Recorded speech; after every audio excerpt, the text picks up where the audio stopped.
ಎಲ್ರಿಗೂ ನಮಸ್ಕಾರ. ಇವತ್ತು ನಾನೇನು ಅಪ್ಡೇಟ್ ಅಂತ ಏನು ತಂದಿಲ್ಲ, ಯಾಕಂದರೆ ಸದ್ಯಕ್ಕಿನ್ನ ಗೌರ್ಮೆಂಟ್ ಕಡೆಯಿಂದ ಏನು ಅಪ್ಡೇಟ್ ಬಂದಿಲ್ಲ. ಆದರೆ ನಿನ್ನೆ ಸುಮಾರು ವಿಡಿಯೋಗಳು ನೋಡ್ತಾ ಇದ್ದೆ ಇನ್ಸ್ಟಾಗ್ರಾಮಲ್ಲಿ. ಬಟ್ ನನಗೆ ತುಂಬ ಅಂದರೆ ತುಂಬ ಮನಸ್ಸಿಗೆ ಬೇಜಾರು ಥರ ವಿಷಯಗಳು ಸುಮಾರು ಮಾಡ್ತಿದ್ದಾರೆ ವಿಡಿಯೋಗಳಲ್ಲಿ. ಒಂದು, ಗೌರ್ಮೆಂಟು ಆರ್ ಟಿ ಓದವ್ರಿಗೆ ಪರ್ಮಿಷನ್ ಕೊಟ್ಟಿದ್ದಾರೆ ವೆಹಿಕಲ್ಸ್ನ, ಬೈಕ್ ಟ್ಯಾಕ್ಸಿನ ಸೀಸ್ ಮಾಡಿ ಅಂತ ಒಪ್ಕೊಳ್ಳೋಣ. ಆದರೆ ಆಟೋದವ್ರಿಗೆ ಯಾರು ಪರ್ಮಿಷನ್ ಕೊಟ್ಟಿರೋದು ಸೀಸ್ ಮಾಡಿ ಅಂತ? ಇನ್ನೊಂದೇನು ನನಗೆ ಅಬ್ಸರ್ವ್ ಆಗಿದ್ದ ವಿಷಯ ಅಂದರೆ, ಅದೇ ಜಾಗದಲ್ಲಿ ಆರ್ ಟಿ ಓದವ್ರು ಎಲ್ಲಿ ಸೀಸ್ ಮಾಡ್ತಿರ್ತಾರೋ ಅದೇ ಜಾಗದಲ್ಲಿ ನಿಂತ್ಕೊಂಡು ಒಂದು 5-6 ಜನ ಆಟೋದವರು ಎಲ್ಲ ಬೈಕ್ ಟ್ಯಾಕ್ಸಿ ಹಿಡಿತಾ ಇದ್ದಾರೆ. ಸೊ ದಯವಿಟ್ಟು ನಾನು ಗೌರ್ಮೆಂಟ್ ಅಫಿಷಿಯಲ್ಸ್ಗೆ ಆಗಲಿ ಗೌರ್ಮೆಂಟ್ ಆಫೀಸರ್ಗಾಗಲಿ ನನ್ನ ಕಡೆಯಿಂದ ಒಂದು ರಿಕ್ವೆಸ್ಟ್ ಅಂತಾರು ಅನ್ಕೊಳ್ಳಿ, ದಯವಿಟ್ಟು ಅವ್ರು ಮಾಡೋ ಕೆಲಸ ಅವ್ರು ಮಾಡಲಿ. ಬಟ್ ಅದೇ ಜಾಗದಲ್ಲಿ ನಿಮ್ಮ ಇನ್ಸ್ಪೆಕ್ಟರ್ ಆಗಿರ್ಬೋದು, ಸಬ್ ಇನ್ಸ್ಪೆಕ್ಟರ್ ಆಗಿರ್ಬೋದು, ಎಲ್ಲ ನಿಂತ್ಕೊಂಡು ಅಲ್ಲಿ ಸೀಸ್ ಮಾಡ್ತಾ ಇದ್ರು ಕೂಡ ಅವ್ರು ಒಂದು ಮಾತು ಆಟೋದವ್ರನ್ನ ಹೋಗಿ ಅಂತ ಇಲ್ಲ. ಸೊ ಹಂಗಂದ್ರೆ ಇನ್ನೇಂತಿಕ್ ಪೊಲೀಸ್ ಅವ್ರ ಹಂಗಂದ್ರೆ ಬೇಡ ಬಿಡಿ, ಆರ್ ಟಿ ಓದವ್ರೆ ಬೇಡ, ಆಟೋದವ್ರಿಗೆ ಬಿಟ್ಬಿಡಿ ಸೀಸ್ ಮಾಡೋಕ್ಕೆ. ನೀವೆಂತಿಕ್ ಹಂಗಂದ್ರೆ ಅಲ್ವಾ? ಯೋಚನೆ ಮಾಡಿ ನೀವೇನೆ. ಆ ಜಾಗದಲ್ಲೇನೆ ಹೋಗ್ಲಿ, ಸಪರೇಟ್ ಆಗಿ ಅವ್ರು ಮಾಡ್ತಾ ಇಲ್ಲ.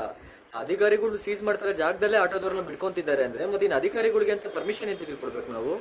ನೀವೇ ಹೇಳಿ, ಎಂತ ಪರ್ಮಿಷನ್ ಕೊಡ್ಬೇಕು ನಿಮ್ಗೆ ನಾವು?